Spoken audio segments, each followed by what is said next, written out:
Good day students. Kishva career એકેડમીની YouTube ચેનલમાં current affairs with doctor Shehzad કાઝીના જીપીએસસી અને યુપીએસસીના પ્રોગ્રામમાં આપ સૌનું હાર્દિક સ્વાગત છે. આજે આપણે કરંટ અફેર્સના જે ટોપિકની ચર્ચા કરવાની છે એ ટોપિક ખૂબ જ રસપ્રદ છે. એમાં જે પહેલો ટોપિક છે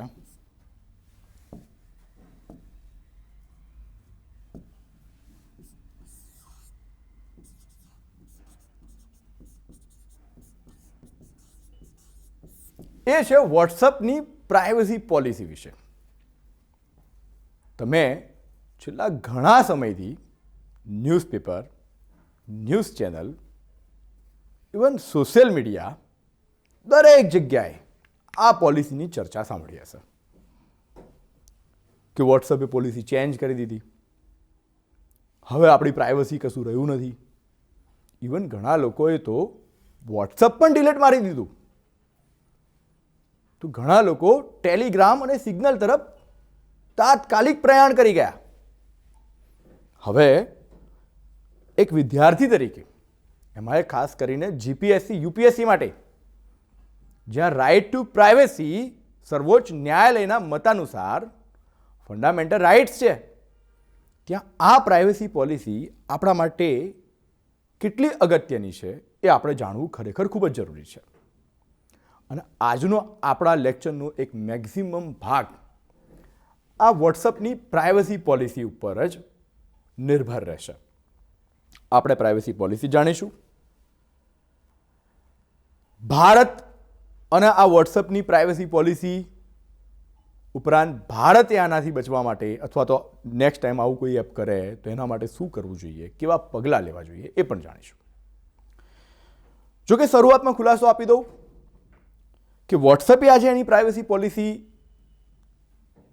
જાહેરાત કરી એના પછી ઘણો હોબાળો થયો. એની પ્રાઇવસી પોલિસીની જે જાહેરાત છે એ 4 જાન્યુઆરી 2021ના રોજ લગભગ થઈ. વોટ્સએપે એવું કીધું કે અમે અમારી પ્રાઇવસી પોલિસી ચેન્જ કરીએ છીએ. અમે ઘણો બધો ડેટા કસ્ટમરનો લઈશું, એને ફેસબુક જોડે શેર કરીશું, ઇન્સ્ટાગ્રામ જોડે શેર કરીશું. હવે લોકો ગભરાઈ ગયા, માર્કેટમાં હોબાળો થયો, વોટ્સઅપ પણ ગભરાઈ ગયું, કેમ કે લોકો વોટ્સઅપ ડિલીટ કરવા માંડ્યા. એટલે વોટ્સઅપે પછી કીધું કે ઉભારો સોરી, અમે તમને 7 સ્ટેપનું ક્લેરિફિકેશન આપીએ છીએ. વોટ્સઅપે 7 સ્ટેપનું ક્લેરિફિકેશન પણ આપ્યું. એ 7 સ્ટેપ કયા છે એ પણ આપણે જોઈશું. જોકે ક્લેરિફિકેશનમાં ક્યાંય એણે જે નવી પોલિસી જાહેર કરી એને પાછી લેવાની વાત નથી કરી, ખાલી ક્લેરિફિકેશન આપ્યું. ગભરાઓ નહીં, આ વસ્તુ નહીં કરી, આ વસ્તુ નહીં કરી, પણ જે કરવાનું કીધું હતું એમાં તો કોઈ ફેરફાર નહીં.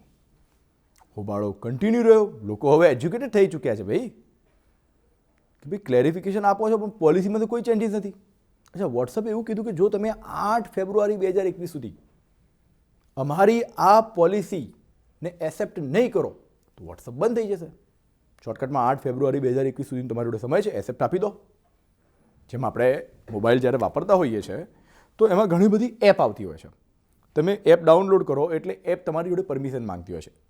જો તમે એલાવ આપી દો, ઘણા તો જોયા વગર એલાવ આપી દે છે, તો એ એપ તમારો ઘણો બધો ડેટા યુઝ કરે છે.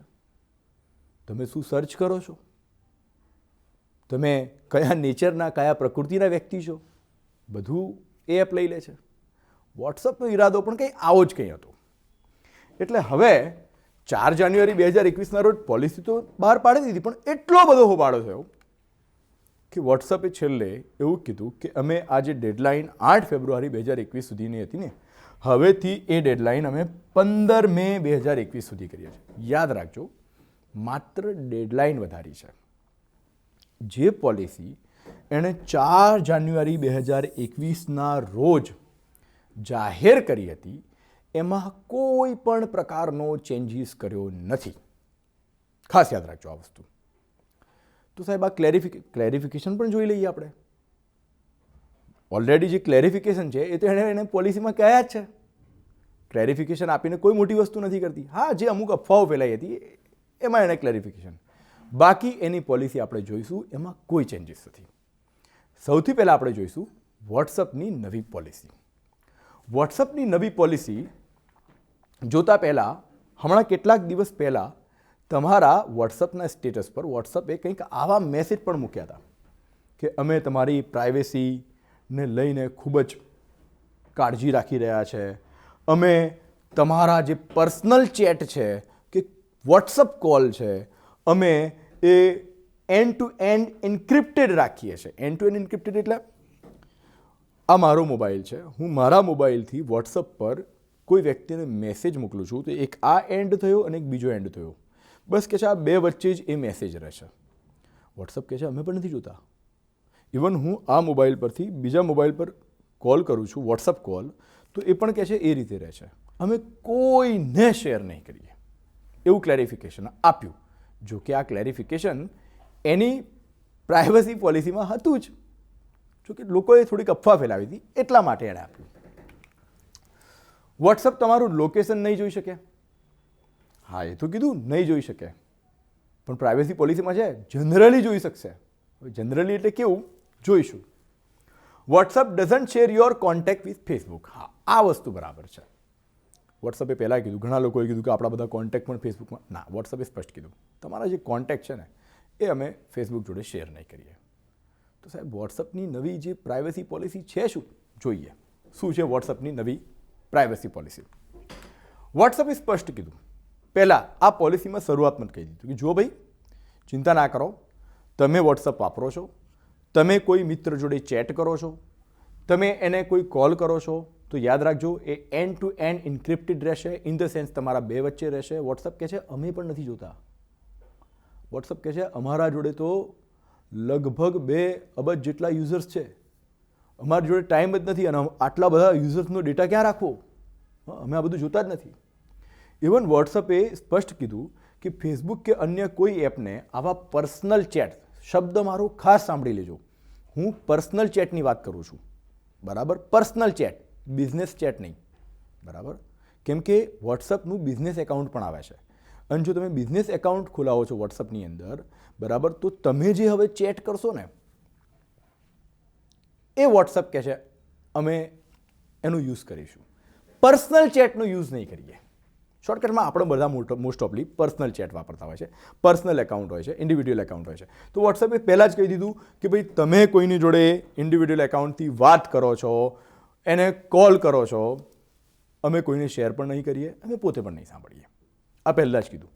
પરંતુ અમે અમારા યુઝર્સ એટલે જે લોકો વોટ્સઅપ વાપરી રહ્યા છે એનો કેટલોક ડેટા લઈશું.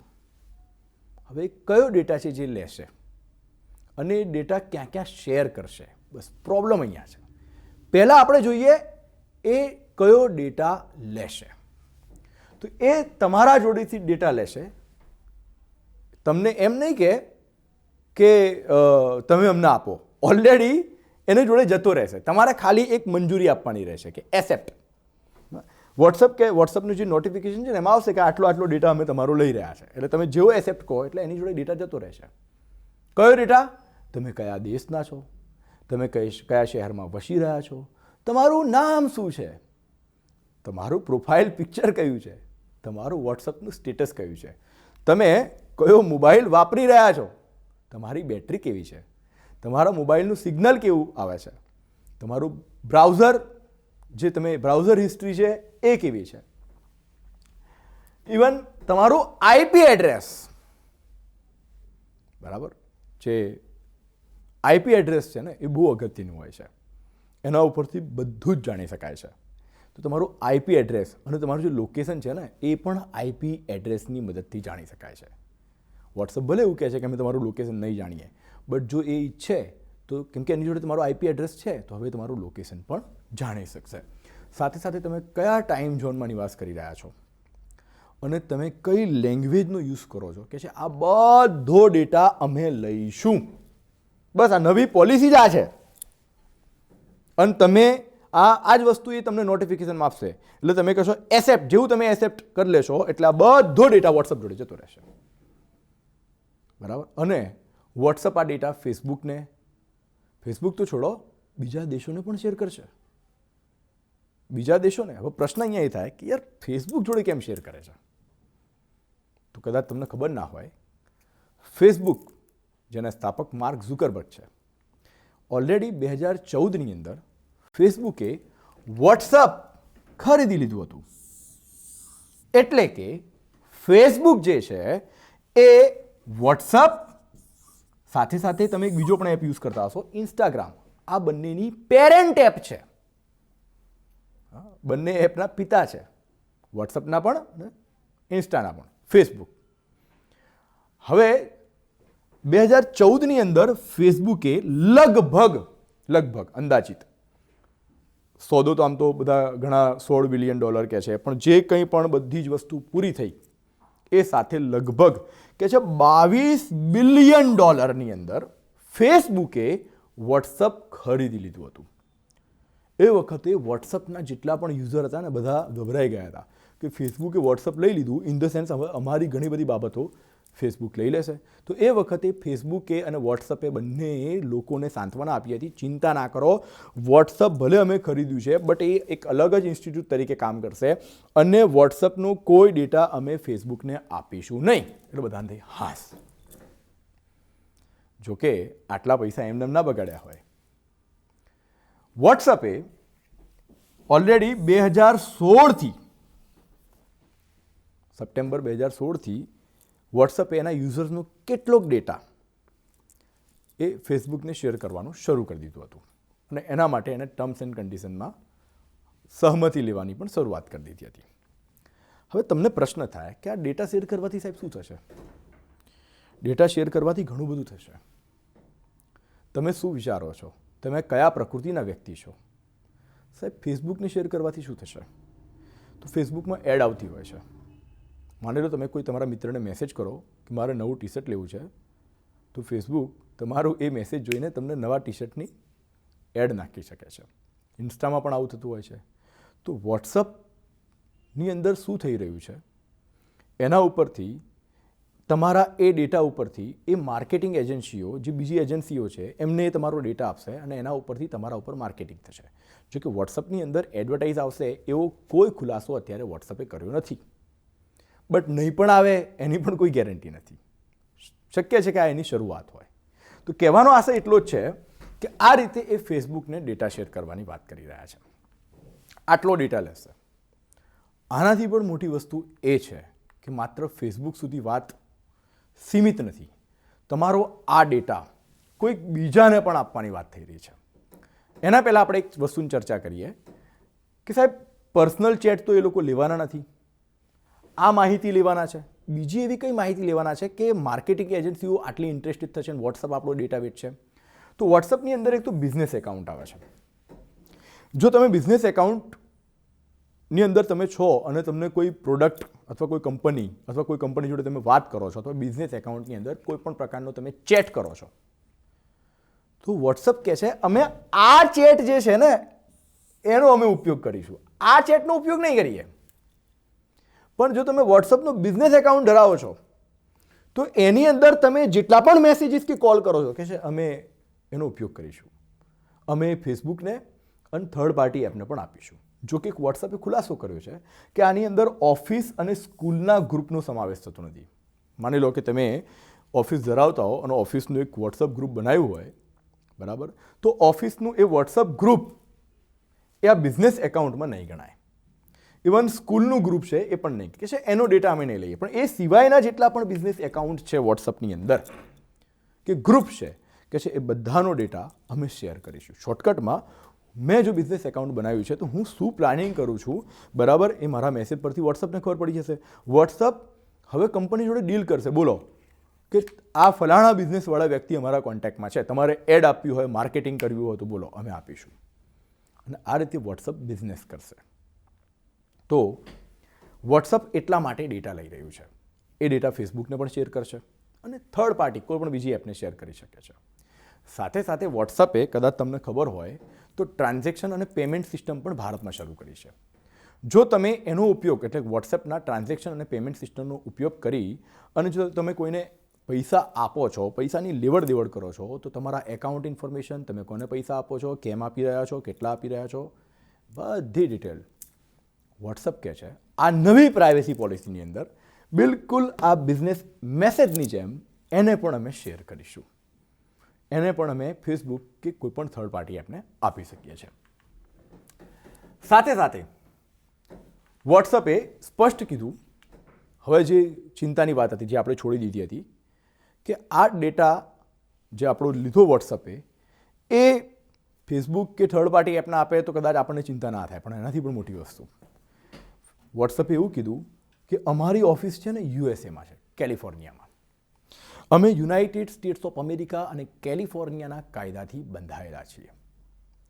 એટલે જો આ દેશ કે આ રાજ્ય અમારી જોડે અમારા યુઝર્સનું કોઈ પણ ડેટા માંગશે તો અમે એને આપીશું.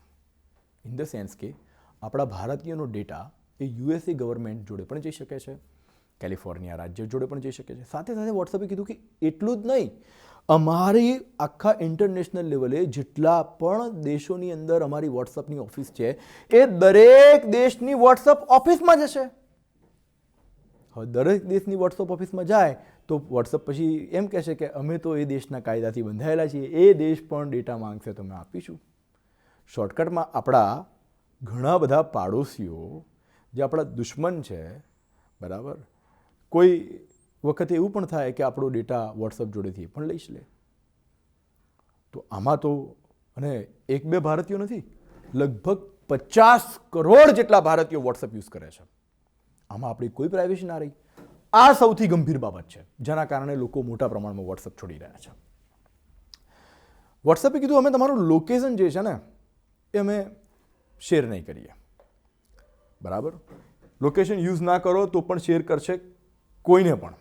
પહેલાં તો એવું કીધું કે અમે શેર નહીં કરીએ, અને તમે પણ અત્યારે જોયું, પણ રિયાલિટી એ છે ને કે આઈપી એડ્રેસ દ્વારા તમે ભલે લોકેશન યુઝ ના કરો, વોટ્સઅપના લોકેશનનું જે સુવિધા છે તમે એનું યુઝ ના કરો, અને વોટ્સઅપે પણ કીધું અમે શેર નહીં કરીએ, પણ તમે એની પ્રાઇવેસી પોલિસી ધ્યાનથી વાંચો તો એમાં લખેલું છે કે આઈપી એડ્રેસ ઉપરથી અમે એટલે કે વોટ્સઅપ, બરાબર છે, તમારું લોકેશન જાણી શકશે. પણ એવું કહે છે કે ઇન્ડિવિડ્યુઅલી નહીં હોય, જનરલ હશે. હવે અહીંયા એક પ્રશ્ન થાય, સાહેબ ઇન્ડિવિડ્યુઅલી અને જનરલ એટલે શું? શોર્ટકટની અંદર કોઈ ડ્રાઈવર છે, વોટ્સઅપ એવું કહે છે કે એ ડ્રાઈવર ક્યાં છે અમે એ નહીં જાણીએ. હા, પણ કોઈ જગ્યાએ ટ્રાફિક કેટલું છે એ જાણવું હશે ને તો એ વખતે અમે બધા ડ્રાઈવરો સમૂહની અંદર એમનું લોકેશન લઈશું. ભલે છે સમૂહમાં, આપણે સમૂહ તો એક ઇન્ડિવિડ્યુઅલના જ બનેલા છે ને. એટલે આ તો એવું થયું કે હાથીના બતાવવાના દાંત અલગ છે અને ચાવવાના અલગ છે. લોકેશનમાં પણ કંઈક આઉટ છે. શોર્ટકટમાં ભલે કહી રહ્યા છે, બટ ખરેખર તો એ લોકો લોકેશનનો યુઝ કરી શકે છે. આગળ જઈએ.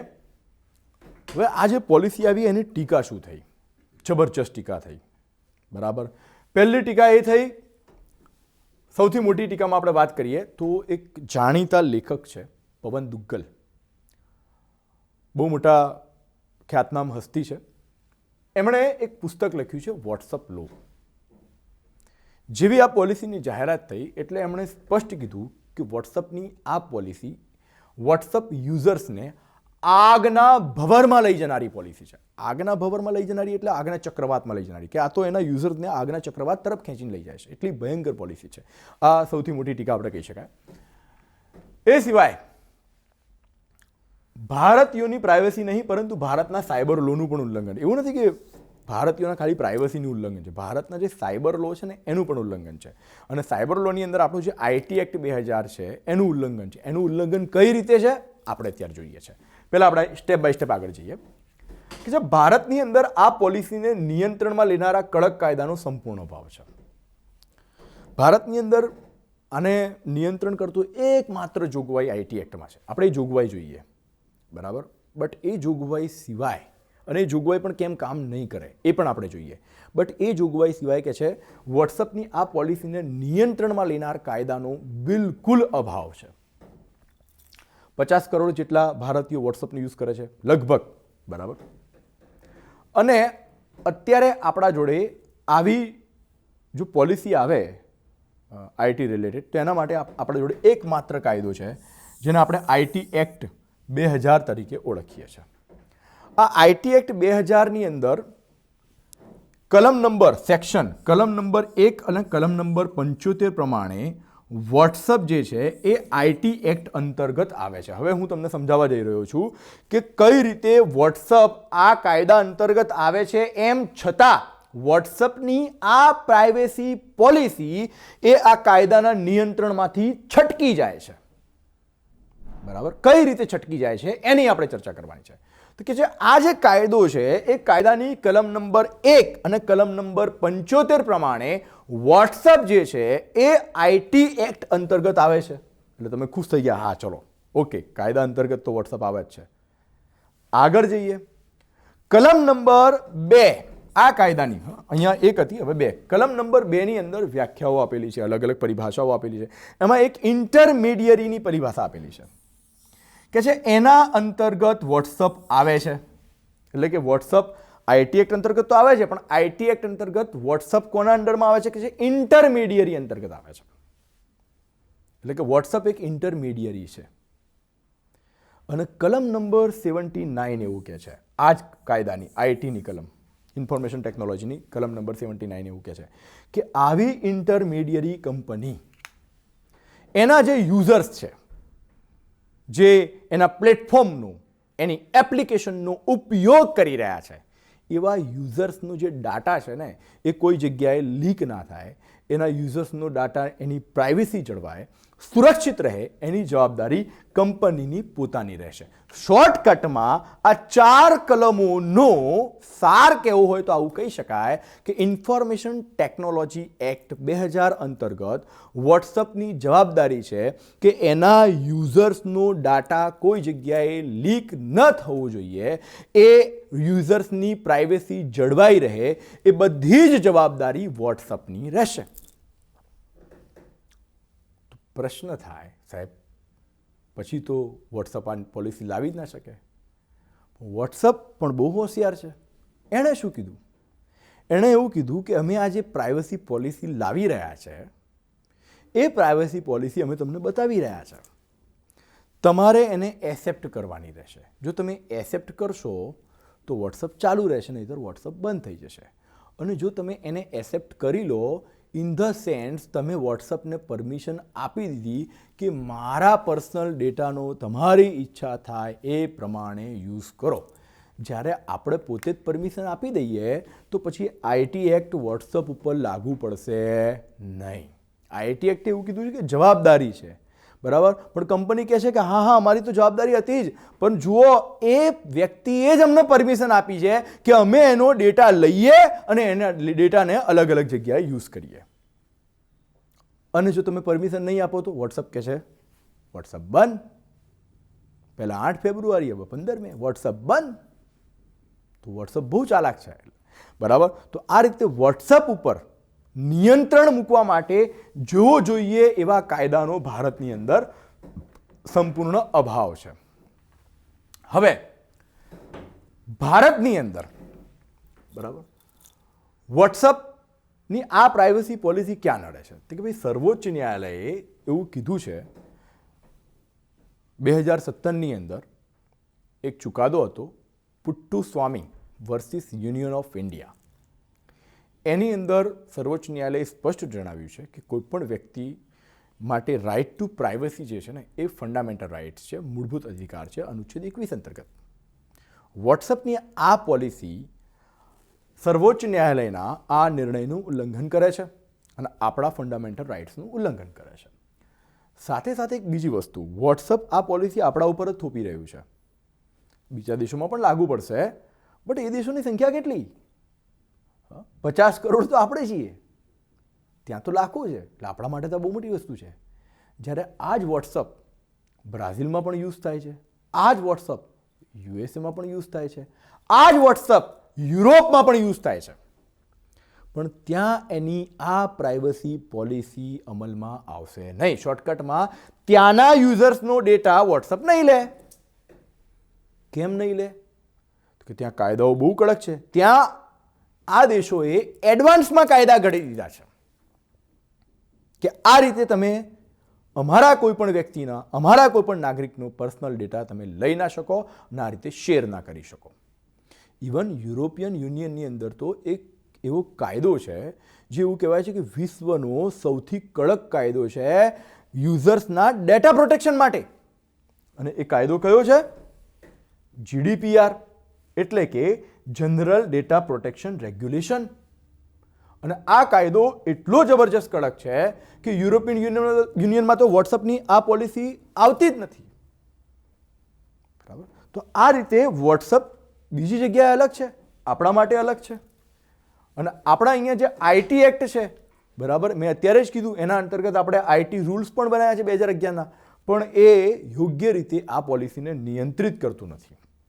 અને આપણા માટે એક કડક કાયદાની જરૂર છે અને ભારતે આ માટે એક કડક કાયદો બનાવ્યો છે જેનું નામ છે પર્સનલ ડેટા પ્રોટેક્શન બિલ.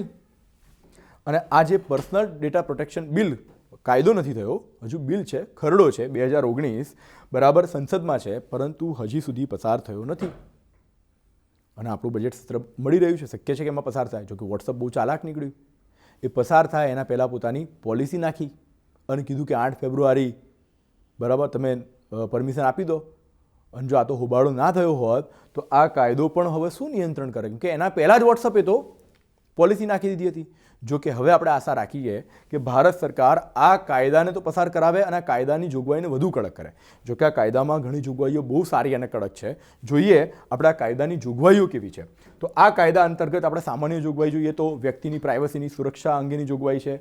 આ ઉપરાંત જે વ્યક્તિગત એટલે કે પર્સનલ ડેટા છે, બરાબર, એને સુરક્ષા અને સેવ રાખવાની જેટલી પણ આવા વોટ્સઅપ જેવી કંપનીઓ છે એમની એક સમયમર્યાદા રહેશે અને એના માટે એને યુઝર્સની સહમતિ લેવાની રહેશે. સાથે સાથે ડેટાની વિશ્વસનીયતા પ્રત્યે જવાબદેહીતા એ કંપનીની જ રહેશે. સાથે સાથે આ કાયદા અંતર્ગત એક ઓથોરિટીની, કેમ કે હવે આવા સંબંધિત કેસ વધવાના, પ્રાઇવસી સંબંધિત, બરાબર છે, તો કે છે એક સંસ્થાની સ્થાપના કરવામાં આવે, ડેટા પ્રોટેક્શન ઓથોરિટી ઓફ ઇન્ડિયાની સ્થાપના, અને એ આ બધી જ બાબતોનું નિયમન કરશે. અને આ બાબતો અંતર્ગત કોઈ પણ વાદ થાય તેના માટે એક અલગથી એપલેટ ટ્રિબ્યુનલની પણ રચના કરવામાં આવે. સાથે સાથે ભારત બહાર ભારતના ડેટા પ્રોસેસિંગ પર પ્રતિબંધ, એ પણ આ કાયદામાં જોગવાઈ છે કે ભારતના કોઈ પણ વ્યક્તિનો ડેટા એ કોઈ પણ કંપની હોય એ ભારત બહાર નહીં આપી શકે. આ બધી જ જોગવાઈ છે. હજુ પણ, કેમ કે વોટ્સઅપ જે રીતે પ્રાઇવેસી પોલિસી લાવ્યો છે એના ઉપરથી આપણે એમ કહી શકીએ કે હજુ પણ આને વધારે કડક બનાવવાની જરૂર છે. બરાબર, આગળ જઈએ. વોટ્સઅપની જે નવી પોલિસી છે એની હકારાત્મક અને નકારાત્મક બાબતો આપણે એક યુપીએસસીના સ્ટુડન્ટ કે જીપીએસસીના સ્ટુડન્ટ તરીકે જાણવી હોય તો શું હોઈ શકે? તો પોઝિટિવ પોઈન્ટ્સ આપણે એવું જાણી શકીએ કે વોટ્સઅપ, ફેસબુક અને ઇન્સ્ટાગ્રામ કોઈ વ્યક્તિ ત્રણેય યુઝ કરતો હોય તો ડેટા શેરિંગથી શું થશે કે માની લો કે તમે વોટ્સઅપ ઉપર કોઈના જોડે બિઝનેસ રિલેટેડ વાત કરો છો, તો તમે કોઈ બિઝનેસનો પ્લાન કરો છો, તો ફેસબુક અને ઇન્સ્ટાગ્રામની અંદર એ જ બિઝનેસથી સંકળાયેલા લોકો કે એ જ બિઝનેસ ધરાવતી કંપનીઓ જોડે કે એમના ગ્રુપ જોડે, બરાબર, તમારો ઝડપથી સંપર્ક થઈ શકશે. બરાબર, બિઝનેસ ચેટ જ વાયરલ કરવાના છે ને, પ્રાઇવેટ તો કરવાના નથી. બરાબર, એટલે એનાથી આ ફાયદો થશે કે માની લો કે તમે કોઈ બિઝનેસનો પ્લાન કરો છો અને વોટ્સઅપમાં તમે એ રિલેટેડ બિઝનેસ એકાઉન્ટમાં કોઈ ડિસ્કસ કરી, વોટ્સઅપે ડેટા લઈને ફેસબુક છે, ઇવન ઇન્સ્ટાગ્રામ છે, ઇવન કોઈ થર્ડ પાર્ટી, ઇવન કોઈ કંપનીને પણ આપી શકે. એ કંપની તમારો કોન્ટેક્ટ કરશે. શોર્ટકટમાં તમારું કામ જે છે એ ઝડપી બની શકે. બિઝનેસ રિલેટેડ, તમારો પ્લાન રિલેટેડ તમને ઘણા બધા ઓપ્શન મળી રહે, ઘણી બધી કંપનીઓ તમને જોવા મળે. ઇટ્સ ઓકે, આ એક પોઝિટિવ પોઈન્ટ્સ છે. બરાબર, બટ એનું જો આપણે નેગેટિવ પોઈન્ટ્સ જોઈએ તો એ તો ઘણું મોટું છે. તમારી કોઈ પ્રાઇવસી જ નથી રહી. તમે શું પ્લાન કરો છો એ આખા ગામને ખબર પડી ગઈ. બરાબર છે, એટલે પ્રાઇવસીની કોઈ સુરક્ષા નહીં. અને એ તો છોડો, દેશને ખબર પડી ગઈ. ભારતીયો શું પ્લાન કરે છે એ હવે યુએસએ ત્યાં બેઠું બેઠું જાણી શકે છે જો આવે તો. બરાબર, તો આ એનો સૌથી મોટો નેગેટિવ પોઈન્ટ છે. બરાબર, યાદ રાખજો, મેં અત્યારે પણ ચર્ચા કરી કે સર્વોચ્ચ ન્યાયાલયની અંદર પુટ્ટુસ્વામી વર્સિસ યુનિયન ઓફ ઇન્ડિયા 2017ની અંદર સુપ્રીમ કોર્ટે આને રાઇટ ટુ પ્રાઇવસીને ફંડામેન્ટલ રાઇટ્સ કીધું છે અનુચ્છેદ 21 અંતર્ગત. વર્તમાનમાં વોટ્સઅપની પોલિસીને રોકવા માટે કોઈ કાયદો નથી. ચર્ચા થઈ ગઈ, તો સરકારે શું પગલાં લેવા જોઈએ? તો ભારતની અંદર 50 કરોડથી વધારે યુઝર્સ છે. સીધી વસ્તુ છે, સરકારે અને આ યુઝર્સ જો એગ્રી કરી દે 15 મે સુધી તો આપણું ઘણું બધો ડેટા વોટ્સઅપમાં જતો રહે છે. બીજું, ઘણા લોકો, અહીંયા એક જાણકારી સામાન્ય આપી દઉં કે ઘણા લોકો વોટ્સઅપ ડિલીટ મારી દે છે. યાદ રાખજો, વોટ્સઅપ ડિલીટ કરવાથી તમારો કોઈ ડેટા વોટ્સઅપ જોડે જે અત્યાર સુધી છે ડિલીટ નહીં થાય. જો તમારે વોટ્સઅપ ડિલીટ જ કરવું છે તો તમે વોટ્સઅપની અંદર એકાઉન્ટમાં જાઓ, માય એકાઉન્ટમાં, અને એ એકાઉન્ટને ડિલીટ કરો અને પછી વોટ્સઅપ એપ્લિકેશનને અનઇન્સ્ટોલ કરો તો જ તમારો ડેટા વોટ્સઅપ જોડે નહીં જાય.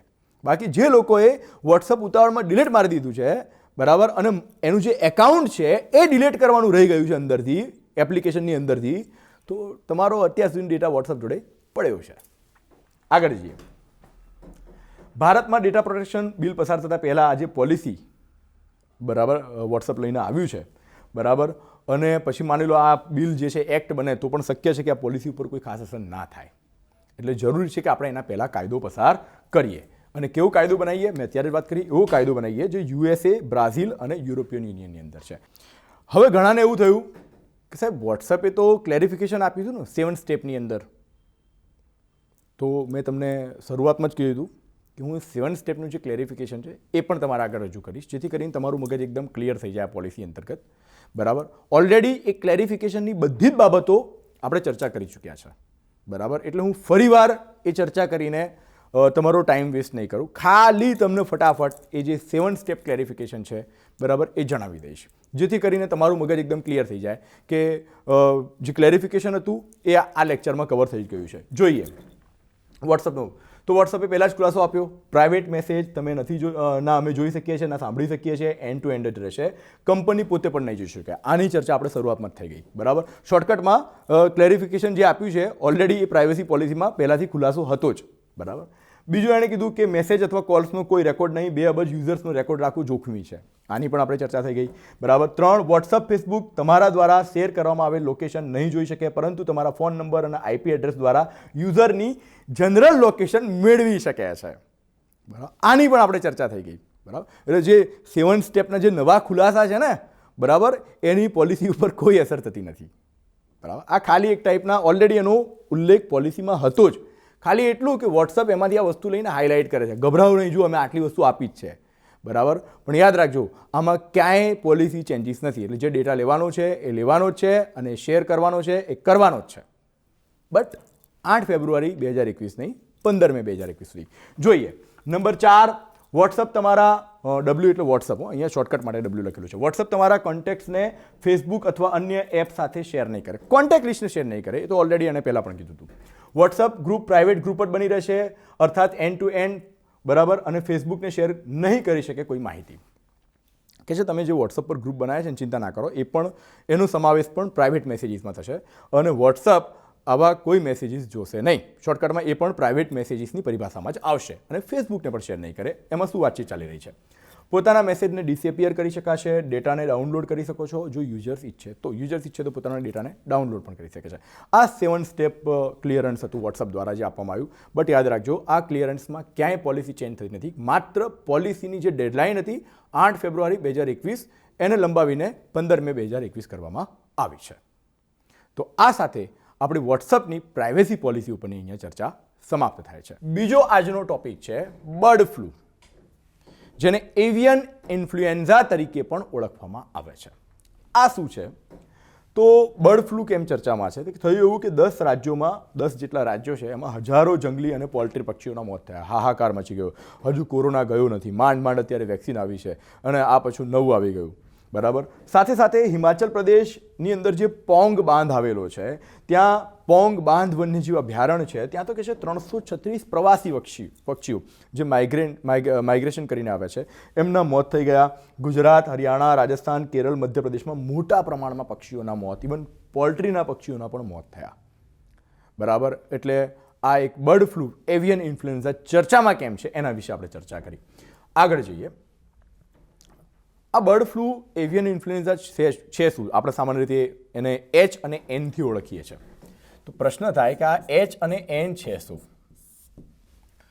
તો આ બંને છે ને, આ જે વાયરસ છે ઇન્ફ્લુએન્ઝા વાયરસ, એની સપાટી ઉપર જે પ્રોટીન જોવા મળે છે એના આધારે એના ઘણા બધા પ્રકાર છે, પણ મુખ્ય એના 2 પેટા પ્રકાર છે, બરાબર. પ્રોટીનના આધારે મુખ્ય 2 પેટા પ્રકાર, 1 ડઝનથી વધારે પ્રકાર છે, પણ પ્રોટીનના આધારે એના મુખ્ય 2 પ્રકાર છે. એક પ્રોટીન છે હિમાગ્લોગ્લુટિનિન, જેને આપણે HA કહીએ છીએ, અને આવા 18 પ્રકારના HA ઇન્ફ્લુએન્ઝાની સપાટી ઉપર જોવા મળે છે. અને બીજું છે ન્યુરોમિનિડેઝ, જેને આપણે NA કહીએ છીએ, આ 11 પ્રકારના છે. તો તો આ બંને પ્રકારના પ્રોટીન જે છે એ એની સપાટી ઉપર જોવા મળે છે અને આ પ્રોટીનના જે 18 પ્રકારના 11 પ્રકાર છે એને ક્રમાંક આપેલા છે 1 2 3 4 જે H બંને પ્રકારના પ્રોટીન હશે યાદ રાખજો ઇન્ફ્લુએન્ઝા વાયરસની સપાટી ઉપર બંને પ્રકારના પ્રોટીન છે બરાબર એમાં જે H પ્રોટીન છે એના 18 પ્રકાર છે જે N પ્રોટીન છે એના 11 પ્રકાર છે તો H એ પ્રોટીન 1 થી 18 માંથી કયો નંબર છે અને N પ્રોટીનનો 1 થી 11 માંથી કયો નંબર છે એના આધારે આને નામ આપવામાં આવે છે અને એના આધારે જ નામ આપવામાં આવ્યા છે જેમ કે H7N2 એનો અર્થ એવો થયો H એટલે HA અને આ HA 7 નંબરનું પ્રોટીન છે અને N એટલે NA એ 2 નંબરનું પ્રોટીન છે એટલે H7N2 કહેવાય છે આને આ રીતે લખવામાં આવે છે સામાન્ય રીતે H7N2 આ ફેલાય છે કઈ રીતે સામાન્ય રીતે આ વાયરસ પક્ષીઓમાં થાય છે પોલ્ટ્રી ફાર્મના અંદર જે મરઘા હોય છે એમની અંદર પણ થાય છે ફેલાય છે કઈ રીતે તો સામાન્ય રીતે જે પક્ષી આ જે વાયરસ છે એવિયન ઇન્ફ્લુએન્ઝા બર્ડ ફ્લૂ એનાથી ગ્રસિત હોય છે જો એ પક્ષી જ્યાં હોય ત્યાં તો ફેલાવો કરે જ છે એની મળમૂત્ર એની વિષ્ટા બરાબર એની જે પાંખ હોય છે એની અંદર ઇવન એ પાંખ ફફડાવે બરાબર અથવા તો એ એના પગ દ્વારા સ્ક્રેચ કરે અથવા તો એ ડોકું વારંવાર ભમાવે આ બધી પરિસ્થિતિની અંદર આ વાયરસ હવામાં જતો હોય છે ઇવન જો તમે એ બર્ડને હાથ અડો છો તો તમારા હાથમાં પણ એ વાયરસ આવી ગયો તો હવે હાથ દ્વારા તમારા શરીરમાં કઈ રીતે એન્ટ્રી કરશે તો કે તમારા મુખ જો તમે એવો હાથ મુખ ઉપર લગાવો છો નાક ઉપર લગાવો છો આંખ ઉપર લગાવો છો આ બધા રસ્તાથી એ વાયરસ તમારા શરીરમાં એન્ટ્રી કરી શકે છે બરાબર એટલે સીધી વસ્તુ છે ઘણીવાર હવાની અંદરથી નાક દ્વારા પણ બરાબર એ વાયરસ બરાબર હવાની અંદર જેમ કે જો અત્યારે પાંખ ફેલાવાથી કે આ બધું કરવાથી જ્યારે હવામાં વાયરસ જાય છે બરાબર એક કન્ડિશન તમે જે પક્ષી છે એને હાથ અડો અને એ હાથ તમારા 3 મોઢું નાક અને આંખની અંદર જાય તો આવી પરિસ્થિતિની અંદર પણ થઈ શકે બીજું હવાની અંદર જો એ વાયરસ જાય બરાબર તો આવી પરિસ્થિતિની અંદર જો તમે શ્વાસ લો છો અથવા તમારા આંખ કે મું વાટે પણ એ વાયરસ તમારા શરીરમાં જઈ શકે છે બરાબર તો આ બર્ડ ફ્લૂ વાયરસ કઈ રીતે ફેલાય છે એની આપણે ચર્ચા કરી બરાબર તો 2 રીતે સામાન્ય રીતે ફેલાય છે એક તમે એ પક્ષીને હાથ અડાવો અને એ હાથ મોઢા ઉપર નાક ઉપર કે આંખ ઉપર લઈ જાઓ છો અને જો એ પક્ષી એનું પાંખ ફફડાવે છે ગરદન હલાવે છે સ્ક્રેચ કરે છે અને એ વાયરસ હવામાં આવે છે આવી હવા જો તમારા શ્વાસમાં જાય છે જો તમારા મુખમાં જાય છે આંખમાં જાય છે તો આવી પરિસ્થિતિ થઈ શકે છે કે તમે એનાથી ગ્રસિત થઈ જાઓ બર્ડ ફ્લૂ સૌપ્રથમ ચીનમાં જોવા મળ્યું હતું આમ પણ મોટાભાગના રોગોનું ઉદ્ગમ સ્થાન અત્યારે એવું લાગે છે કે ચાઇના જ હોય બરાબર H5N1 1997માં સૌથી પહેલાં હોંગકોંગમાં જોવા મળ્યું હતું પછી H7N9 પછી H5N6 2014માં આવ્યું હતું H5N8 2016 પછી આને નવો બર્ડ ફ્લૂ પણ કહેવામાં આવે છે જે ખૂબ જ અત્યારે ચર્ચામાં છે અને અત્યારે જે બર્ડ ફ્લૂ છે ને મેક્સિમમ H5N8 છે H5N1 જે છે ને એ મનુષ્યમાં સંક્રમણ હતું પરંતુ માનવ વચ્ચે સંક્રમણ ઓછું ઇન ધ સેન્સ કે પક્ષીમાંથી માનવમાં થતું હતું બટ માનવમાંથી માનવમાં સંક્રમણનું પ્રમાણ ઘણું નહિવત અથવા ઓછું હતું અને સામાન્ય રીતે આ જે H5N1 છે બરાબર એ 70 ડિગ્રી સેલ્સિયસથી વધુ તાપમાને એ વાયરસ મૃત્યુ પામે છે કેટલા ડિગ્રી સેલ્સિયસથી 70 ડિગ્રી સેલ્સિયસથી વધુ તાપમાને આ જે H5N1 વાયરસ છે એ મૃત્યુ પામે છે બરાબર અને આથી પકવેલા માંસ કે ઈંડાની અંદર 100 ડિગ્રી સેલ્સિયસ તાપમાન આવે છે એટલે મોટા ભાગે પકવેલા માંસ એટલે કે જે ચિકન ખાતા હોય બરાબર કે ઈંડા ખાતા હોય બરાબર એ લોકોને 100 ડિગ્રી સેલ્સિયસ તાપમાને પકવતું હોય તો મોટા ભાગે બર્ડ ફ્લૂ થવાની શક્યતા H5N1 થવાની શક્યતા ઓછી હોય છે સાથે સાથે વર્તમાનની અંદર હિમાચલ પ્રદેશની અંદર H5N1 મળ્યું છે પરંતુ રાજસ્થાન કેરળ અને મધ્યપ્રદેશની અંદર H5N8 મળ્યું છે બરાબર અત્યારે આપણા અહીંયા ભારતમાં જે બર્ડ ફ્લૂના કેસીસ મળી રહ્યા છે એવિયન ઇન્ફ્લુએન્ઝા યાદ રાખજો એવિયન ઇન્ફ્લુએન્ઝાના પ્રકાર એના પ્રોટીનના આધારે છે બરાબર તો એ પ્રોટીનના આધારે આ રીતે એના પ્રકાર પડ્યા છે કે ભાઈ 1 થી 18 નંબરમાં H કયા પ્રકારનું છે અને 1 થી 11 નંબરની અંદર N કયા પ્રકારનું છે બરાબર તો એની અંદર અત્યારે આપણા અહીંયા 2 જ વાયરસ જોવા મળ્યા છે H5N1 અને H5N8 એમાં જે આ H5N1 જે છે એ હિમાચલ પ્રદેશમાં જોવા મળ્યું છે અને યાદ રાખજો H5N1 માણસમાં ફેલાય છે અને માણસ એટલે કે પક્ષીથી માણસમાં ફેલાય છે જો કે માણસથી માણસમાં સંક્રમણનું પ્રમાણ ઓછું છે જ્યારે H5N8 છે એ અત્યારે આપણા અહીંયા રાજસ્થાન કેરળ મધ્યપ્રદેશમાં જોવા મળ્યું છે અને એની અંદર હજી સુધી મનુષ્યમાં સંક્રમણનો કોઈ કેસ મળ્યો નથી બરાબર એટલે બર્ડ ફ્લૂ આવ્યો છે બરાબર પણ તમે જોયું હશે શરૂમાં હાહાકાર થયો પણ પછી બધું સમી ગયું એટલા માટે સમી ગયું કે ભાઈ આ અત્યારે પક્ષીઓમાં જ થાય છે પક્ષીથી પક્ષીમાં એનું સંક્રમણ છે બટ હજી સુધી મનુષ્યમાં સંક્રમણનું એનો કોઈ કેસ મળ્યો નથી. એટલે બહુ ખાસ અત્યાર સુધી ચિંતા કરવાની જરૂર નથી એમ કહી શકાય. બરાબર. વર્તમાન હવે પ્રશ્ન એ થાય કે સાહેબ આ બર્ડ ફ્લૂ અચાનક ભારતમાં ક્યાંથી આવ્યું, કંઈક એવું થયું કે આ અચાનક ક્યાંથી આવી ગયું? તો ઓલરેડી વારંવાર બર્ડ ફ્લૂ આપણે અહીં આવતો હોય છે અને એનું આવવાનું મુખ્ય કારણ છે મંગોલિયા અને કઝાકિસ્તાનના પ્રવાસી પક્ષીઓ. સીધી વસ્તુ છે, આ વાયરસ પણ પહેલી વાર તો ચીનમાં જ જોવા મળ્યું હતું. હવે મંગોલિયા અને કઝાકિસ્તાનના જે પક્ષીઓ છે એ ઓલરેડી એક સાઇબેરિયાથી તરફથી આવતા પક્ષીઓ હોય છે. બરાબર. અને એ લોકો હિન્દ મહાસાગરના ટાપુઓ તરફ જતા હોય છે અને એ એમની સાઇબેરિયાથી લઈને હિન્દ મહાસાગર સુધીની જે સફર છે ને, બરાબર, અને એ આખો જે એમનો રસ્તો છે એને આખો ફ્લાયવે કહેવાય છે અને એ આપણા સેન્ટ્રલ એશિયામાંથી જાય છે, એટલે એને સામાન્ય રીતે મધ્ય એશિયાઈ ફ્લાયવે તરીકે પણ ઓળખવામાં આવે છે. બરાબર. એને મધ્ય એશિયાઈ ફ્લાયવે તરીકે પણ ઓળખવામાં આવે છે. એટલે કે પક્ષીઓ સાઇબેરિયાથી લઈ અને હિન્દ મહાસાગર તરફ સ્થળાંતર કરે છે એ દરમિયાન એ આ રસ્તામાંથી પણ પસાર થાય છે અને કહે છે ત્યાંથી જ એ લોકો મોટાભાગે બર્ડ ફ્લૂ લાવ્યા છે.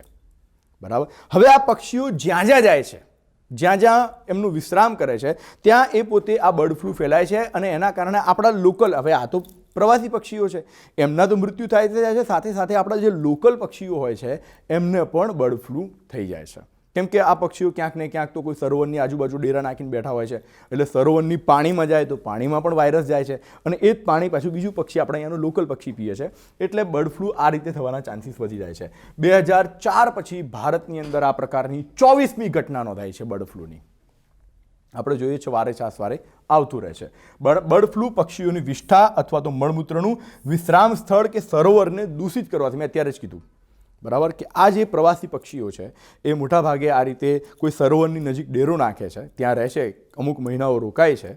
બરાબર. અને એ દરમિયાન એમનું જે વાયરસથી ગ્રસિત હોય છે એ પાણીની અંદર જાય છે, ઇવન એમના વિશ્રામ સ્થળે હવે ત્યાં આપણા લોકલ પક્ષીઓ જાય, બરાબર, તો એ એનાથી ગ્રસિત થાય છે. અને આવું પક્ષી જો કોઈ પોલ્ટ્રી ફાર્મમાં જતું રહે, બરાબર, તો પછી આખા પોલ્ટ્રી ફાર્મની અંદર બર્ડ ફ્લૂ ફેલાઈ જતું હોય છે. બરાબર. અને યાદ રાખજો, આ ફ્લાયવે મેં અત્યારે જ કીધું કે સાઇબેરિયાથી લઈને હિન્દ મહાસાગર તરફનો આખો એમનો જે ફ્લાયવે છે, બરાબર, એ ફ્લાયવે પરથી પસાર થતા 90% પક્ષીઓ ભારતમાં પોતાનો શીતકાળ ગુજારે છે.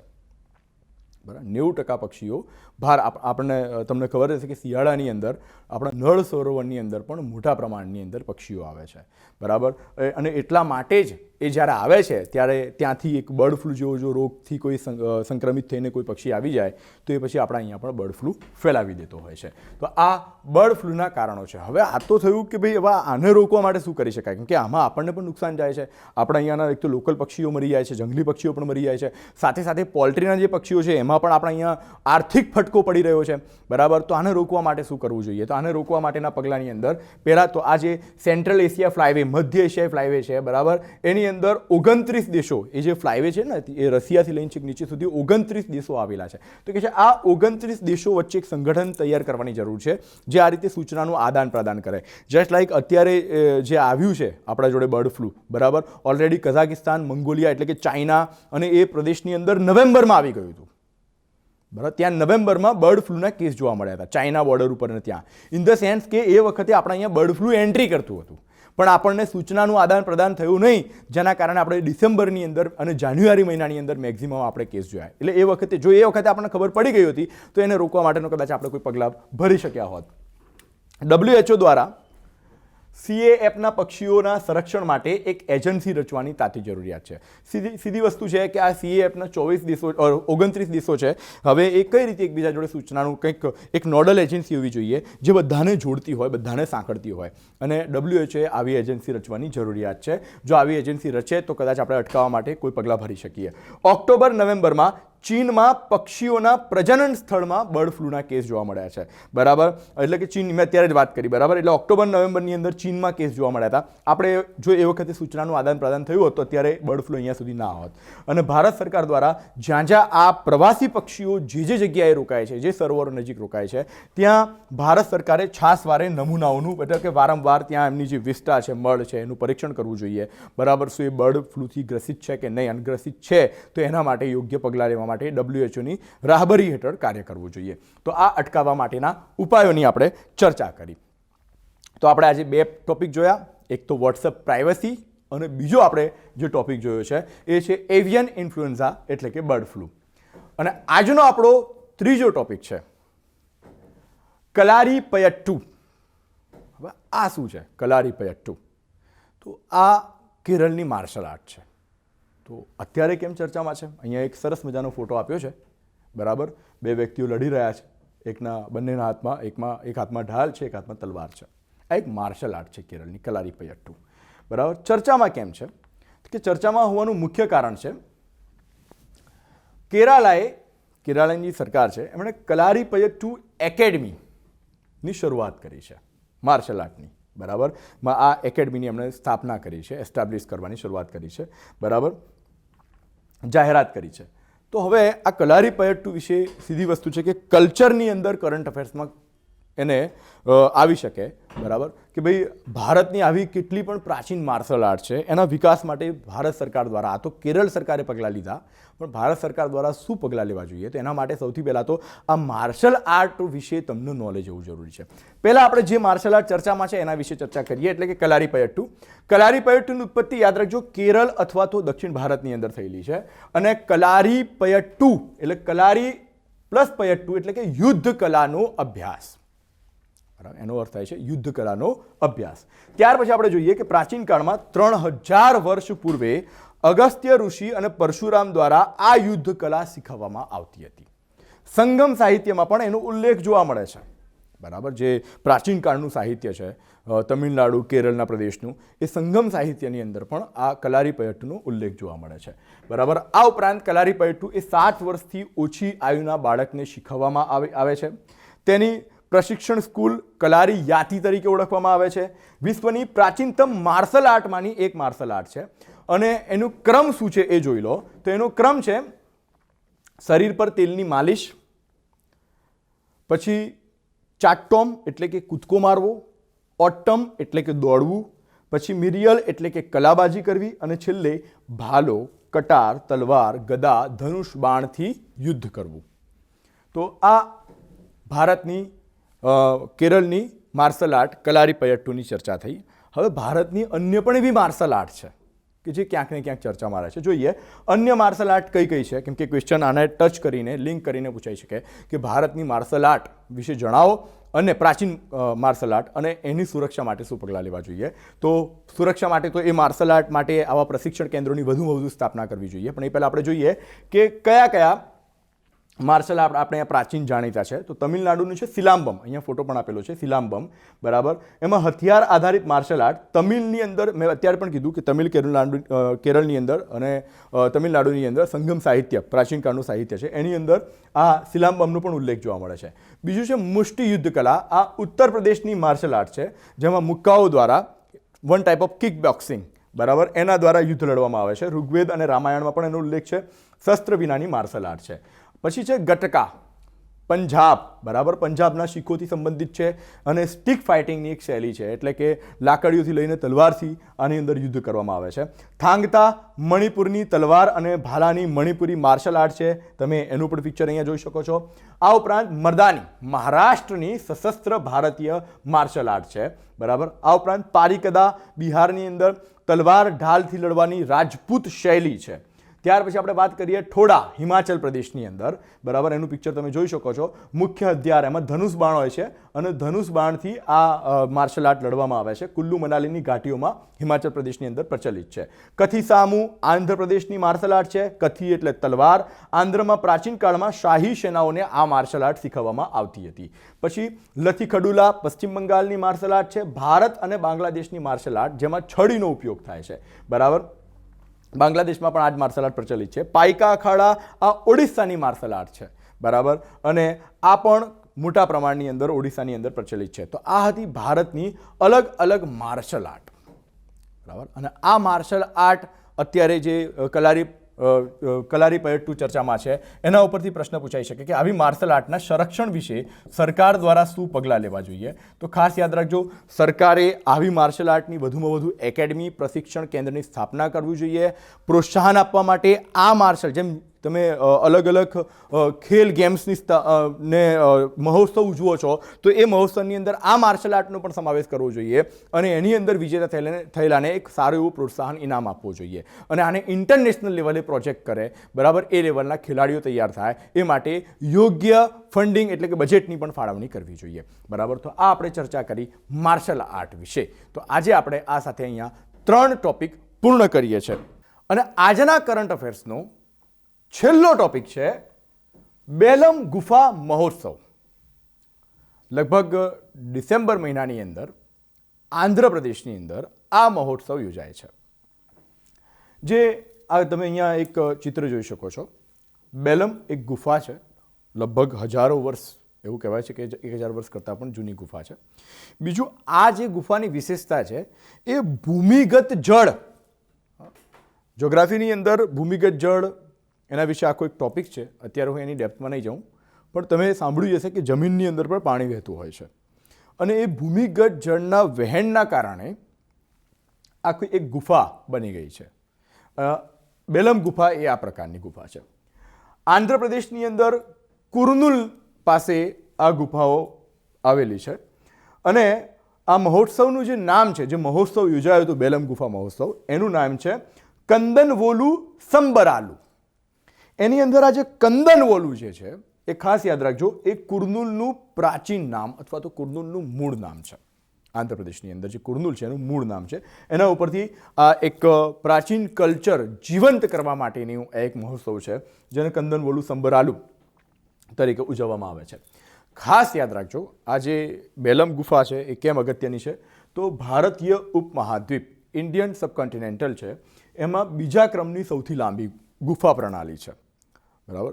તો સાહેબ પહેલા ક્રમની મેઘાલયમાં છે, બરાબર. આ બીજા ક્રમની સૌથી લાંબી ગુફા પ્રણાલી છે, એને બેલમ ગુહલુ અથવા બેલમ ગુહાલુ તરીકે પણ ઓળખવામાં આવે છે અને આ ગુફા મેં અત્યારે જ વાત કરી એ ભૂમિગત જળના નિરંતર પ્રવાહના કારણે આખું એક પોલાણ બની ગયું છે ગુફા જેવું, બરાબર. એટલે આ ગુફા વિકાસ પામી છે અને આ ગુફાની અંદર જે લોકો જ્યોગ્રાફી ભણે છે, જ્યોગ્રાફી વાંચે છે, ખાસ કરીને ફિઝિકલ જ્યોગ્રાફી, એ લોકો ભૂમિગત જળથી બનતી ભૂ આકૃતિઓનો અભ્યાસ કરતા હશે અને ભૂમિગત જળથી બનતી ભૂ આકૃતિઓ જો તમારે જ્યોગ્રાફીમાં જોવી હોય, બરાબર, તો એ આ ગુફામાં પણ જોઈ શકાય છે.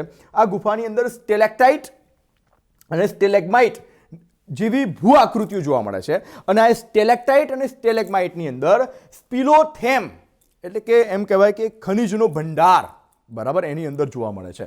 હવે તમને પ્રશ્ન થાય કે સાહેબ આ સ્ટેલેક્ટાઇટ અને સ્ટેલેગ્માઇટ શું છે? યાદ રાખજો, આ જ્યોગ્રાફીથી લિંક થાય છે એટલે એના વિશે એક આકૃતિ બતાવીને તમને સામાન્ય સમજ આપવાનો પ્રયત્ન કરું છું. ઓલરેડી લેક્ચર લાંબો થઈ ચૂક્યો છે એટલે હું થોડોક ઝડપી જઈ રહ્યો છું. અહીંયા એક આકૃતિ તમારા આગળ છે. આ આકૃતિ ભૂમિગત જળની, આ બેલમ ગુફાની આકૃતિ નથી, ખાસ યાદ રાખજો. આ તમને એક્ઝામ્પલ આપવા માટે ભૂમિગત જળથી રચાયેલી એક ગુફાની આકૃતિ છે. હવે ભૂમિગત જળની અંદર જ્યારે ભૂમિની અંદર જળ વહેતું હોય છે ત્યારે ઘણીવાર એવું પણ થતું હોય છે કે એ જે પોલાણ બની ગયું હોય છે એ પોલાણની ઉપરથી પાણી ટપકતું હોય છે, બરાબર. અને એ ટપકતું પાણી ક્ષાર સ્વરૂપે ટપકતું હોય છે. એમાં ક્ષારનું પ્રમાણ, ખનિજનું પ્રમાણ, મિનરલ્સનું પ્રમાણ બહુ હોય છે.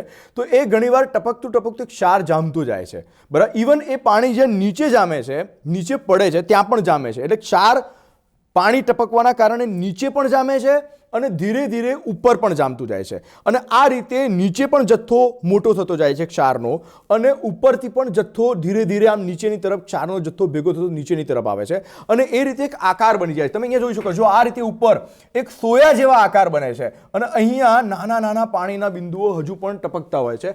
આ જે ઉપરથી એટલે કે ગુફાની ઉપરની સપાટીથી પાણી ટપકવાથી જે સોયા જેવો આકાર બને છે એને સ્ટેલેક્ટાઇટ તરીકે ઓળખવામાં આવે છે, બરાબર. બીજા ઘણા બધા નામ છે પણ અત્યારે આપણે ડેપ્થમાં નથી જતા. અત્યારે જે બે નામ આપણે જોયા એ સ્ટેલેક્ટાઇટ તરીકે ઓળખવામાં આવે છે અને જે પાણી પડ્યું ઉપરથી અને નીચે જે જથ્થો જામ્યો છે ક્ષારનો, બરાબર, એને સ્ટેલેગ્માઇટ તરીકે ઓળખવામાં આવે છે. તો આ સ્ટેલેક્ટાઇટ અને સ્ટેલેગ્માઇટ શું છે? ફરીવાર કે ભૂમિગત જળ જે પોલાણમાંથી, જે ગુફામાંથી પસાર થતું હોય છે એની અંદર ઘણીવાર ઉપરથી પાણી ટપકતું હોય છે. તે ઉપરથી જે પાણી ટપકવાના કારણે ઉપર જે સોયા જેવો આકાર બને છે એને આપણે કહીએ છીએ સ્ટેલેક્ટાઇટ. અને એ પાણી ટપકવાના કારણે નીચે જે ક્ષારનો જથ્થો ભેગો થાય છે એને આપણે કહીએ છીએ સ્ટેલેગ્માઇટ. અને આ ક્ષારના જથ્થામાં જે મિનરલ્સ હોય છે, જે ખનિજનો જથ્થો હોય છે, એને આપણે કહીએ છીએ સ્પિલોથેમ. અને આ આપણને બેલમ ગુફાઓની અંદર જોવા મળે છે. તો બેલમ ગુફા કલ્ચર સાથે સાથે જ્યોગ્રાફીનું કોમ્બિનેશન છે. તો આ રીતે આજે આપણે કરંટ અફેર્સના સારા એવા 4 મોટા ટોપિક્સ પૂર્ણ કર્યા. એક તો વોટ્સઅપની પ્રાઇવસી પોલિસી વિશે આપણે જાણ્યું, બીજા નંબરની અંદર આપણે બર્ડ ફ્લૂ, એવિયન ફ્લૂ વિશે જાણ્યું, અને ત્રીજા નંબરની અંદર આપણે જાણ્યું કલારીપયટ્ટુ વિશે, અને ચોથા નંબરની અંદર બેલમ ગુફા મહોત્સવ વિશે. તો આ સાથે આપણું જીપીએસસી યુપીએસસીનું કરંટ અફેર્સનો આ લેક્ચર સમાપ્ત થાય છે. નેક્સ્ટ ગુરુવારે બીજા કરંટ સાથે ફરીવાર આપણે મળીશું. ત્યાં સુધી કિશ્વા કરિયર એકેડમી સાથે જોડાયેલા રહો. આવી માહિતી સભર જો તમારે PDF 5 કરંટ અફેર્સની જોઈતી હોય, special four GPSC UPSC, Hindi English બંનેની અંદર અવેલેબલ છે, અને એ તમને કિશ્વા કરિયર એકેડમીના ટેલિગ્રામ ગ્રુપમાં મળી જશે. તો આ જ વિડીયોની ડિસ્ક્રિપ્શનની અંદર ટેલિગ્રામ લિંક આપેલી છે. ટેલિગ્રામ જોઈન કરો. યુટ્યુબને આ વિડીયો ગમ્યો હોય તો શેર કરો, લાઈક કરો, અમારી યુટ્યુબ ચેનલને સબસ્ક્રાઈબ કરો. એ સિવાય ઇન્સ્ટાગ્રામ અને ફેસબુક પર પણ તમે અમને ફોલો કરી શકો છો. સાથે સાથે પ્લે સ્ટોરમાં જાઓ અને કિશ્વા કરિયર એકેડમીની એપ ડાઉનલોડ કરો. અને કિશ્વા કરિયર એકેડમીની એપની અંદર અત્યારે જીપીએસસી અને ડીવાયએસઓ STIની મોક ટેસ્ટ ચાલી રહી છે. આપ એ પણ લઈ શકો છો, અને મોક ટેસ્ટનો ડેમો પણ અંદર આપેલો છે, આપ એ પણ આપી શકો છો. સાથે સાથે ટેલિગ્રામ ચેનલમાં પણ ડેમો અવેલેબલ છે, એ પણ તમે આપી શકો છો. તો કિશ્વા કરિયર એકેડમી સાથે જોડાયેલા રહો. નેક્સ્ટ ગુરુવારે ફરીવાર મળીશું નવા કરંટ અફેર્સ સાથે. જય હિન્દ.